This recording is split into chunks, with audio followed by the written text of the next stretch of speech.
now 10:51, so we're going to reconvene. Are there any questions on this before we move on? One thing that did come up was, why did I put the brackets Q2 as a function of Q1? I just put it here now. Wanted to point out. This just means that optimal action of firm 2 depends on the action of firm 1. So likewise, the optimal action of firm 1 depends on the optimal action of firm 2. Okay, good. All right. And what you could do is you could use these equilibrium quantities to compute what the price is going to be and also what the profit's going to be. So actually, let's do that. So what's going to be the price at the equilibrium quantity?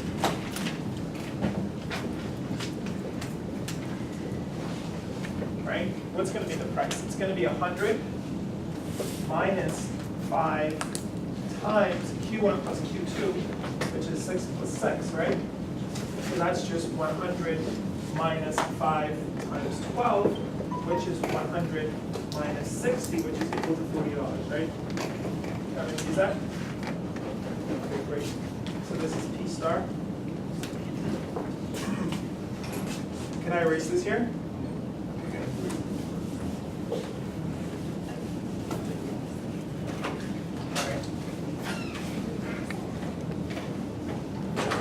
Find what the optimal profits for firm 1 is.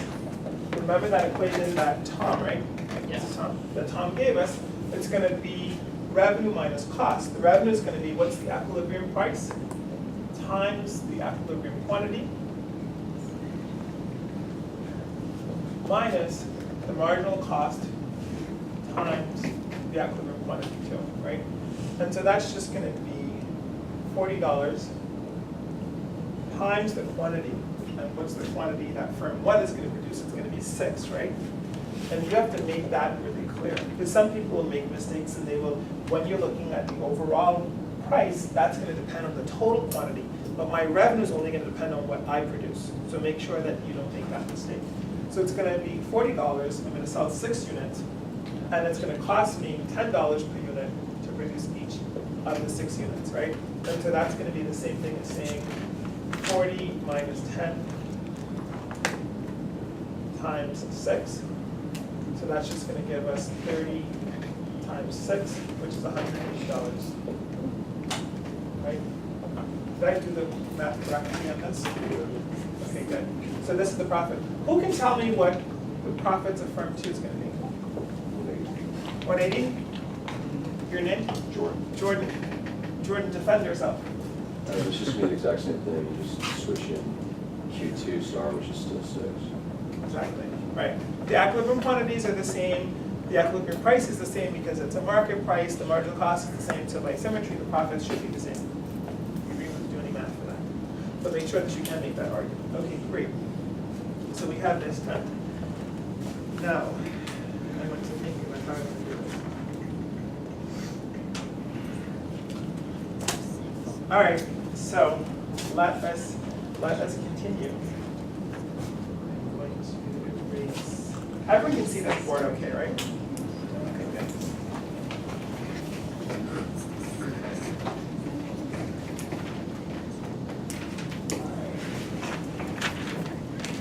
Okay. So what I'm going to do now is I'm just going to write up a couple of words about what game theory is. So we talked about it at the outset. I wanted to lead with an example first because I find oftentimes when you lead with saying game theory is this and it's that and it's that, you have all of this theory but you don't have anything to tether it to. But now that we've gone through this example, what you can see is that the payoffs or the profit that one firm received depended on the actions of the other firm, right? Okay. So let's go.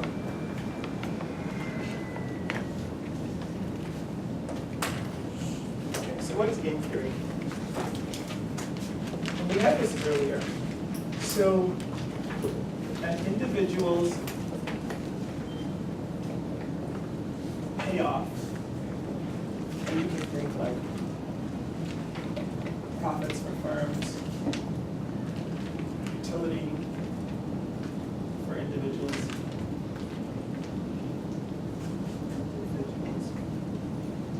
So that's what we mean by payoff. Is contingent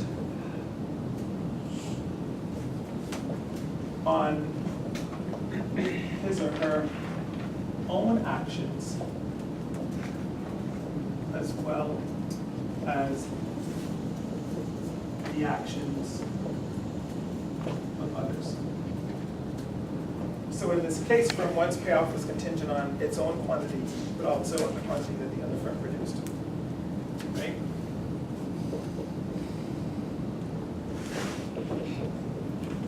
We also define this notion of what a batch response is. And let's define it more formally.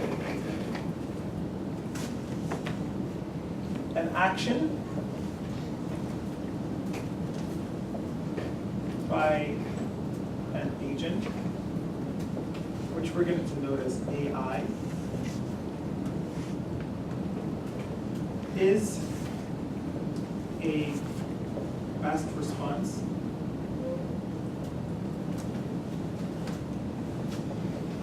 to the actions of all other players in the game, and we're going to denote that by A minus I. So the minus I means this is going to be the actions of all other players excluding player I, so this is just some shorthand, right? If that action yields the highest payoff for agent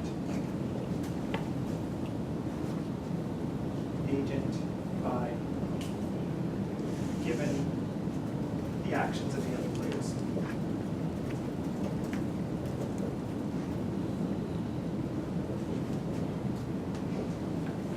So going back to this graph here, if firm 1 were to choose a quantity of 3, the best response of firm 2, we could find that by just going up and seeing where quantity of 3 intersects the best response function of firm 2, right? So for example, if firm 1 were to choose a quantity of 3, remember the best response Q2 was just 9 minus a half Q1. So the best response would have been 9 minus a half times 3, which would have been 9 minus 3 halves, right? Which would have been 7 and a half. And you can clearly see that this is less than 9 but greater than 6, right? So this is the definition of what best response is. And then we define the natural equilibrium here. So I don't need to define that again. So the Nash equilibrium, each player is playing a best response to the actions of the other players. I can just write that here again. In the Nash equilibrium, each player plays the best response to the actions of the other players. Okay, good. Any questions on these definitions before we move on? This is just a way to formalize a lot of what we've done before. So we started out with the model of corner competition, because from the previous lecture we had looked at profit maximization for firms. So this was a very natural place to start to introduce game theory. And now we got to see how the actions of firm 1 affect the profits of firm 2, and vice versa. And these are just some definitions to formalize game theory. There are going to be a lot of other games that you could potentially look at, and if you do take a course in game theory, you'll go into much more detail than we've here.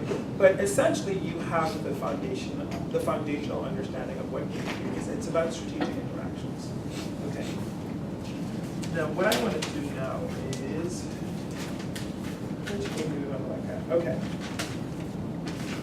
We are now going to look at a classic game. How many of you guys in here watch Law and Order? Okay. Oh. So you know when they have two suspects and they put them in two separate rooms and they say, whichever one cuts the deal first, I'm going to give you like a really sweet deal. If your partner does before you, then he's going to walk and you're gonna fry. But if both of you hold out, then neither of you will go to jail. Right? But the operating assumption is that you're so skeptical of what the other guy is gonna do that you end up ratting him out and he ends up ratting you out too. Or she ends up ratting you out and you end up ratting her out. So we're gonna look at the structure of this game and we're gonna think about how do you solve for the Nash equilibrium of the game. And again, what is the Nash equilibrium? Best response. What do you mean by best response? Each player is playing the best response to the actions of the other. Right? Exactly. Okay. So since none of you have watched Law & Order, let's think about this as a different type of a game. How many of you guys are on Facebook? How many of you like people liking your pictures on Facebook? Don't be shy. I won't judge you. Yeah, right? How many of you like to like other people's pictures? Yeah, so you don't want to like people's pictures, but you want them to like your pictures, right? Because if they're liking your pictures and you're not liking their pictures, then you're more popular than they are, right?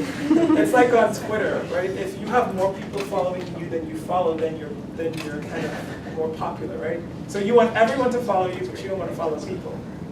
Basically is what's going to happen. But if you don't follow anybody, then maybe no one will follow you either. So you can think about this game in that kind of a context as well too. Okay, So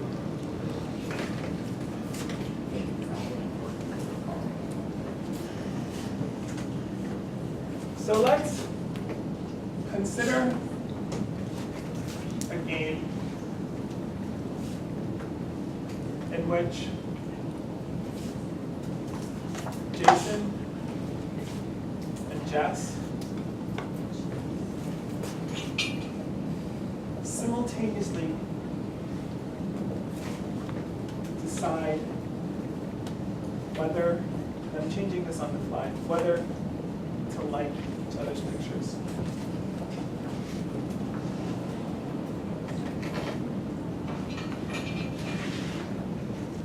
On Facebook.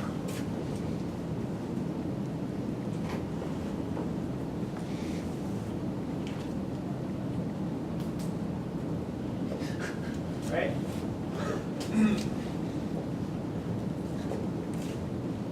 The payoff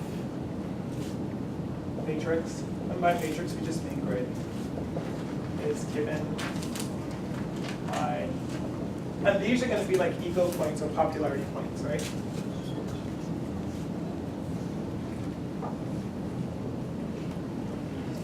Like,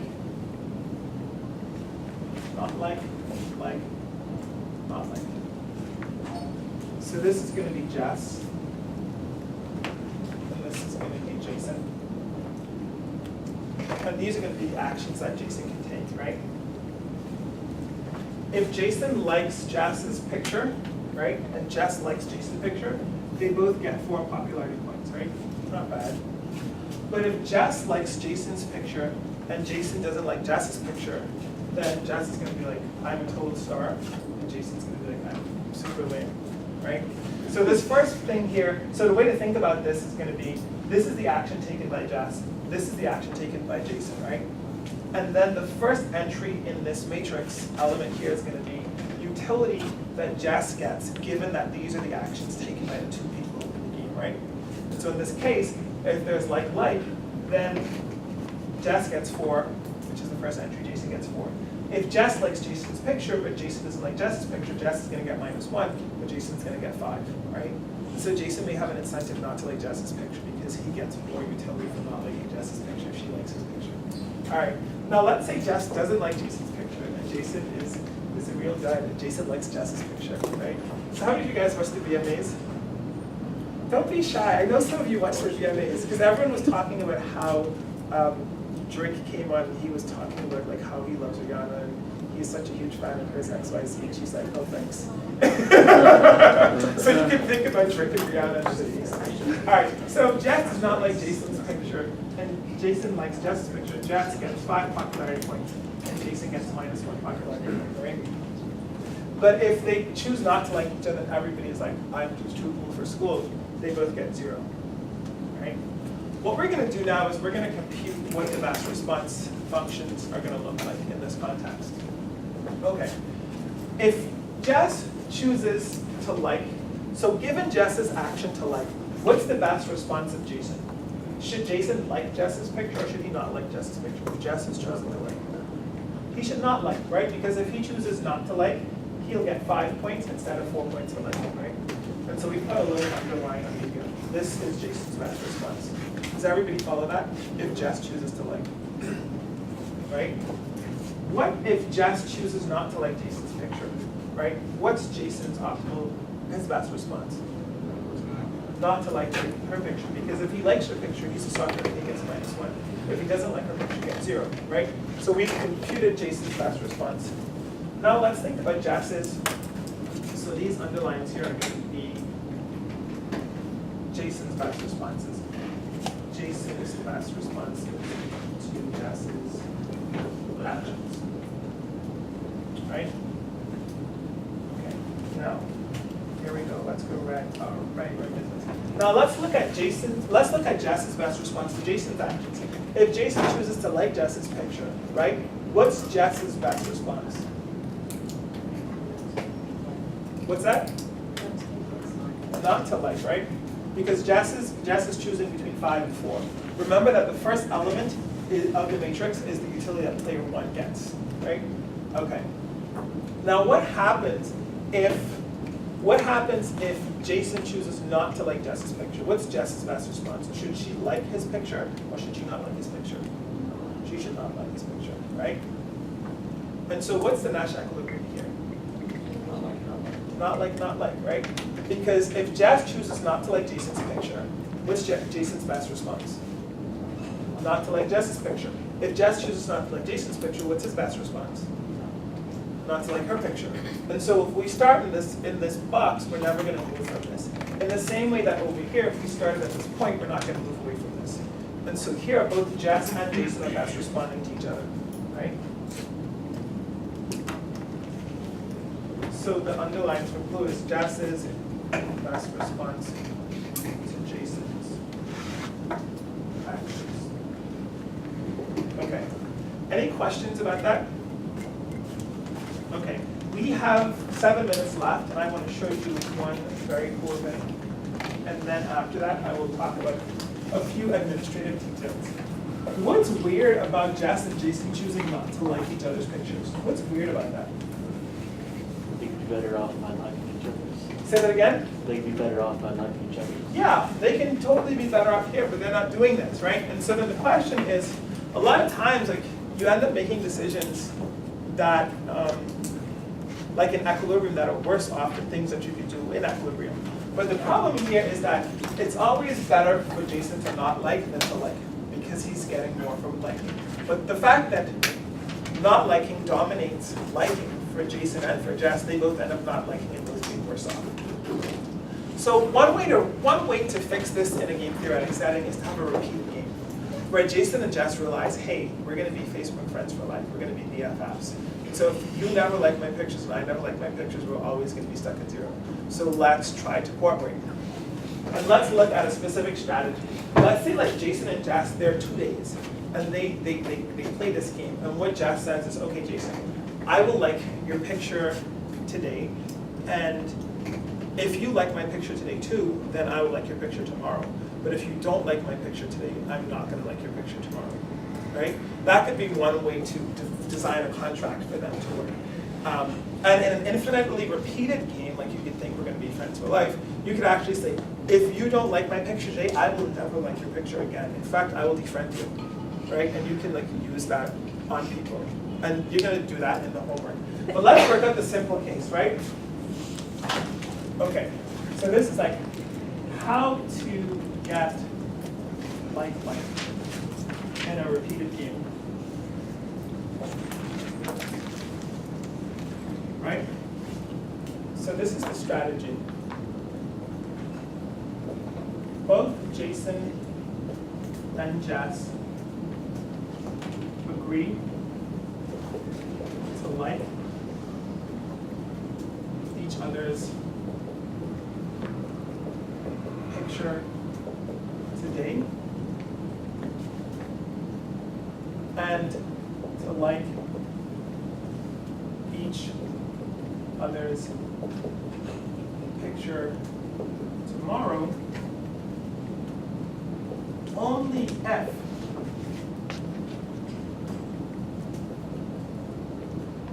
partner liked today. So this is like a punishment strategy, right? I like your picture today. If you screw me over and you don't like my picture, you got defriended, or I don't like your picture, right? Does that make sense? Now let's compute these. So let's find out what's the utility from cooperation, right? So utility from cooperation is going to be if I like. So let's say Jess commits to the strategy, right? Okay, and Jason is the guy who's potentially going to be the jerk.